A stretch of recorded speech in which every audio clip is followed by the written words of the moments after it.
오늘 본문 39절에서 예수님께서는 내 아버지여 만일 할만하시거든 이 잔을 내게서 지나가게 하옵소서 라고 기도하십니다. 그리고 이러한 기도를 들으시는 예수님의 상태에 관하여서는 37절에서 고민하고 슬퍼하셨다고 전해주고 있습니다. 그래서 오늘 본문은 예수님의 인간적인 모습, 특별히 예수님의 나약함이 드러난 본문으로 제시되곤 합니다. 그래서 많은 사람들은 이 본문을 읽으면서 예수님도 두려워하시고 무서워 떠시는구나. 예수님도 공포의 십자가 앞에서 불안으로 몸서리치시는구나. 예수님도 우리와 똑같은 인간이구나 라고 생각합니다. 그러나 만일 예수님께서 또는 하나님께서 그 아들을 예수 그리스도를 통해서 또는 마태복음 기자가 예수님의 행적을 기록함을 통해서 우리에게 주시고자 하셨던 메시지가 단순히 예수님 역시 우리와 똑같이 두려워하고 똑같이 무서워 떨고 똑같이 공포의 십자가 앞에서 불안으로 몸서리치는 인간이라는 것이었다면 차라리 예수님께서는 이후에 대제사장들과 백성의 장로들에게 잡히실 때 또는 대제사장 가야바 앞에서 신문을 받으실 때 또는 총독 빌라도에 의해 십자가에 넘겨짐을 당하시면서 무서워하시고 두려워하시고 그렇게 십자가를 앞에 두고 몸서리치시는 편이 더 나으셨을 것입니다. 그러니까 그렇게 할 때 오히려 공포 앞에서 우리와 똑같이 반응하시는 예수님의 인간적인 모습이 더욱 분명하게 드러난다는 것입니다. 그러나 예수님께서는 십자가 앞에서 무서워하시거나 두려워하시거나 불안과 공포에 몸서리치지 않으십니다.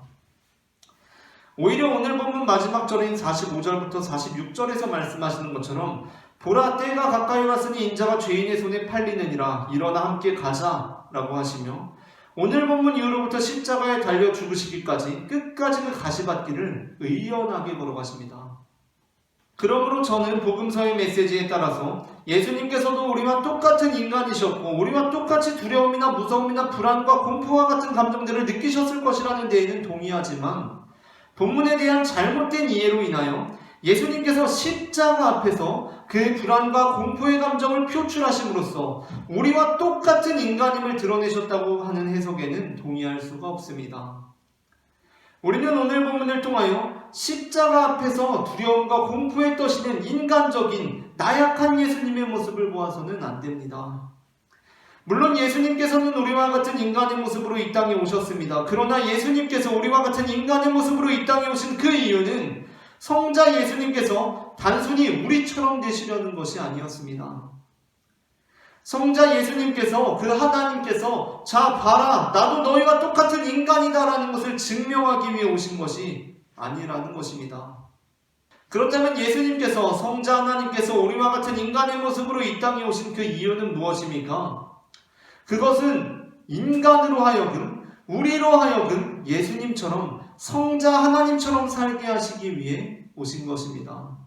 그러니까 예수님께서 우리의 모습으로 오신 것은 우리처럼 살려고 오신 것이 아니라 우리로 하여금 예수님처럼 살게 하기 위하여 오셨다는 것입니다.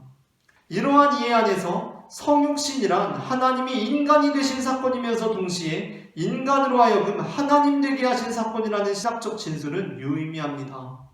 그렇다면 우리가 오늘 본문을 통하여 깨달아야 할 것이 예수님도 우리와 똑같은 인간이라는 것이기보다는 예수님께서 우리가 어떻게 살아야 하는지 그 길을 보여주신 것이라고 한다면 예수님께서 우리에게 본을 보여주신 그 모습은 어떠한 모습입니까?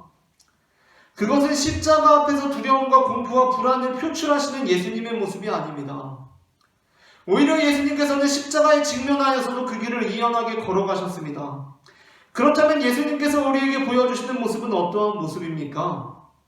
그것은 겟세마네에서 그 하나님을 만나는 장소, 하나님께 기도하시던 장소, 그 하나님 앞에서 십자가 앞에서가 아니라 하나님 앞에서 불안과 공포의 감정을 솔직하게 드러내시고 그 모든 짐을 하나님께 내려놓으신 것입니다.